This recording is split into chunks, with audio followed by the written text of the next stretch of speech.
Hello children, Ravi Sai here. Welcome back to the third session of Literary Heritage of India, the fourth chapter in the history section of your social science textbook for class 10. Dear children, in the previous session, we were discussing the second unit, Ancient Indian Literature. पिछले session में हम ancient Indian literature discuss कर रहे थे, right? और उसमें जो main topics हैं, ओके, उनमें से first few topics let us से Vedang literature, Brahminical literature, आरण्यकास, उपनिषदक literature और वेदांग लिटरेचर, ओके, ये सारे हमने डिस्कस किए थे, right? Now in this session we shall discuss the next topic, very important topic, that is epics in Sanskrit literature. बच्चों, अब epics किसे कहते हैं ये तो हमने प्रीवियस सेशन में डिस्कस किया ही है, लेकिन फिर से मैं बता देता हूं कि एपिक्स किसे कहते हैं कि a very long story in poetic form, right? बहुत ही लंबी कहानी होती है लेकिन वो पोएम के फॉर्म में बताई गई होती है, उसे एपिक कहते हैं, राइट? तो the Ramayana and Mahabharata are the two great epics of India, right? The present form of these epics can be traced back to the 2nd century. कि ये एपिक्स कब लिखे गए थे? एपिक्स यानी महाकाव्य, राइट? महाकाव्य कब लिखे गए थे? तो हिस्टोरियंस का कहना है कि शायद ये 2nd सेंचुरी के आसपास लिखे गए थे, राइट? उनमें से पहला जो महाकाव्य है, एपिक है, रामायण, उसे देखते हैं. The Ramayan is a great work of Adi Kavi Valmiki, right? आदि कवि वाल्मीकि. अब आप कहोगे कि आदि कवि क्या है सर? आदि कवि यानी एंशियंट पोएट. आदि यानी एंशियंट, कवि यानी पोएट, यानी एंशियंट पोएट वाल्मीकि द्वारा ये रचा गया ये महान कार्य है, right? Ramayan. It narrates the life story of Ramchandra. इसमें किसकी कहानी है? रामचंद्र की कहानी है. अब ये रामचंद्र कौन थे? The king of Ayodhya, Ayodhya के राजा. रामचंद्र के लाइफ स्टोरी है बच्चों, उनके पूरे जीवन की कहानी है, right? So you can call it a biography of Ramchandra king, okay? It has 7 chapters. कितने chapters है इसमें? 7 chapters और 24,000 श्लोकास. 7 चैप्टर और 24,000 श्लोक इसमें है, right? It contains the description of many interesting and heroic incidents. Okay, कई सारे इंटरेस्टिंग और हेरोइक, ओके, ब्रेव इंसिडेंट्स यहां दिए गए हैं.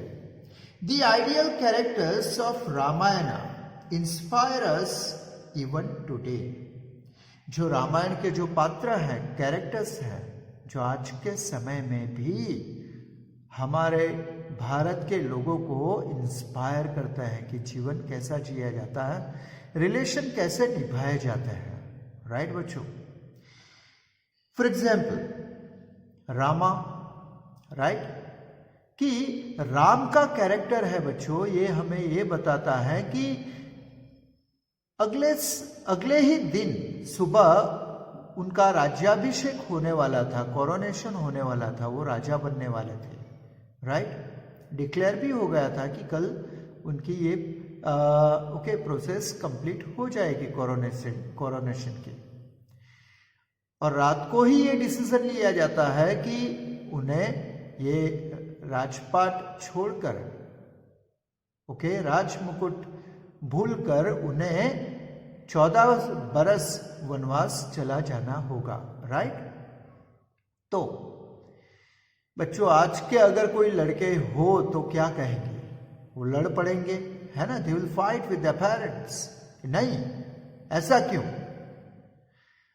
अब फिर भी वो तैयार हो गए क्योंकि उन्हें पता था कि उनके पिताजी दशरथ, राजा दशरथ ने उनकी एक मदह को, कैकेयी को ये वचन दिया था, राइट। और उस वचन को पूरा करने के लिए, right, just to keep his promise, keep his word, उन्होंने 14 साल फॉरेस्ट में गुजारने के लिए वो तैयार हो गए। यानी फैमिली में कुछ भी हो जाए लेकिन बड़ों का आदर का अनादर नहीं होना चाहिए, उनका शब्दों का अपमान नहीं होना चाहिए। ये उन्होंने साबित करके दिखाया, राइट, अपने एग्जाम्पल के थ्रू, राइट। उसके बाद सीता ने भी ये साबित करके दिखाया कि लाइफ पार्टनर उसे ही कहते हैं जिसे जो सुख और दुख में उसके जोड़ीदार का साथी का साथ दे, फिर वो सुख हो या दुख हो, राइट। लक्ष्मण, भरत और शत्रुघ्न, वो भी उन्हें ये कैरेक्टर्स भी ये साबित करते हैं बच्चों, ये हमें सिखाते हैं कि बड़ा भाई होता है वो पिता की जगह होता है, राइट। तो जब तक वो है तब तक भरत राजा नहीं बना, राइट। उनकी राह देखता रहा 14 साल तक। वो पूरे किंगडम को, अयोध्या को वो चलाता रहा, लेकिन किसके नाम पर? राम के नाम पर। बिकॉज ही न्यू कि नहीं, ये मेरे बड़े भाई की राजगादी है, उस पर मैं नहीं बैठ सकता। Dear, ideal characters, right, ideal characters कि जो हम सभी चाहते हैं हमारी फैमिलीज में, राइट। तो उस प्रकार के characters they inspire us even today. It is Ramayana is comparatively smaller than the Mahabharat. Mahabharat की कंपैरिजन में ये रामायण देखा जाए तो छोटा कहा जा सकता है, क्योंकि इसमें सिर्फ 7 चैप्टर्स हैं और श्लोकास 24,000 श्लोकास हैं, राइट। अब देखते हैं महाभारत। तो बच्चों महाभारत है Mahabharat by Ved Vyas is the longest epic in the world. Yes dear. ये आपको 1 मार्क के लिए पूछा जाएगा कि दुनिया का सबसे लंबा, सबसे ग्रेटेस्ट एपिक किसे माना जाता है, तो वो है महाभारत को, राइट। ये सबसे बड़ा महाकाव्य है दुनिया का, राइट। किसने लिखा है? महर्षि वेदव्यास।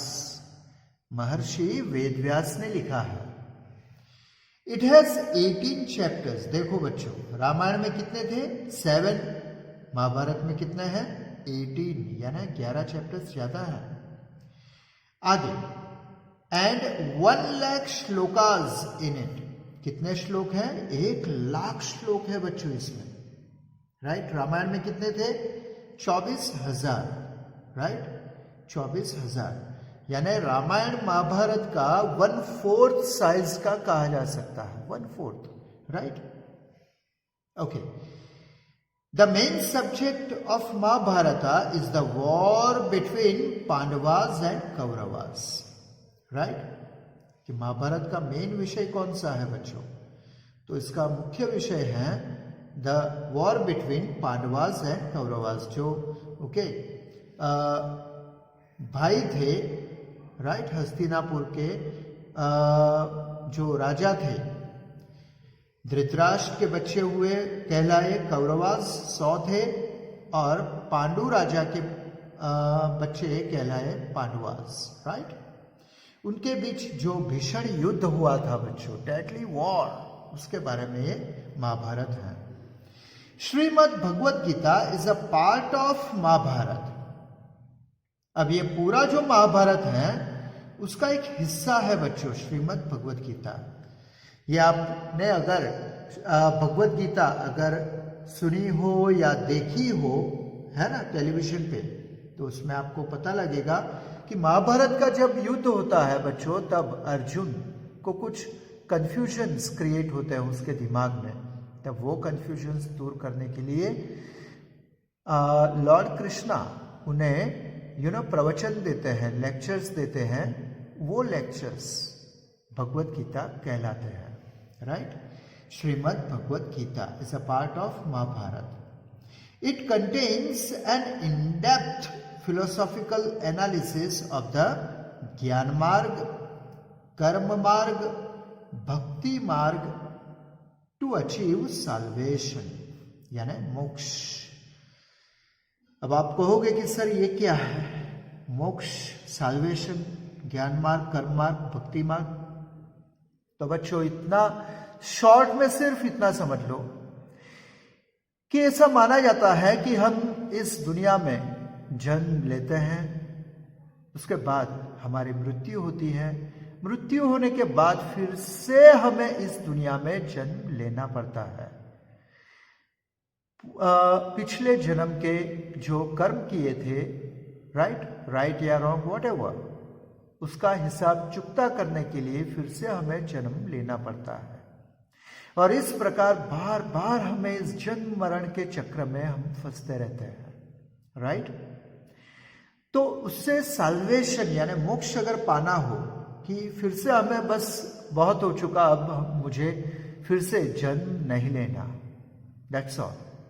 मोक्ष चाहिए, फ्रीडम चाहिए, freedom from the cycle of birth and death, right. उससे फ्रीडम चाहिए, छुटकारा चाहिए, यानी साल्वेशन, मोक्ष चाहिए।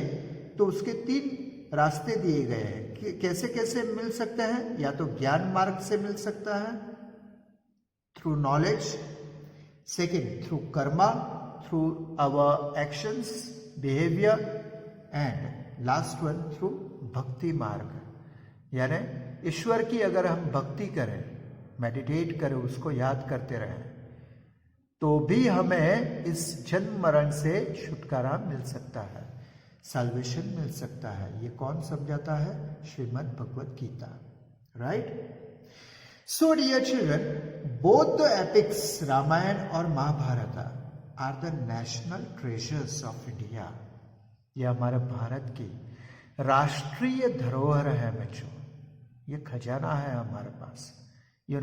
अगर कोई दूसरे देश हमसे ये कहे कि तुम्हारे देश के पास, हमारे देश में ये सारी किताबें हैं, वो सारी किताबें हैं, इतनी पुरानी किताबें हैं, तुम्हारे पास क्या है? तो हम कह सकते हैं कि हमारे पास रामायण है, महाभारत है, और उसमें Mahabharat which is the largest epic in the world, वो हमारे देश का है, राइट।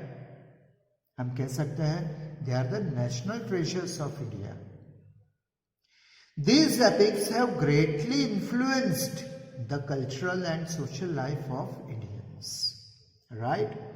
कि ये हमारे भारत के सभी लोगों की जो कल्चरल और सोशल लाइफ है उसे इन्फ्लुएंस करते हैं बच्चों, right. So dear children, these were the Ramayana and Mahabharata, right dear? So dear, in the next session, we shall take up with some other topic. Till then, wish all the very best to today's learning. Bye.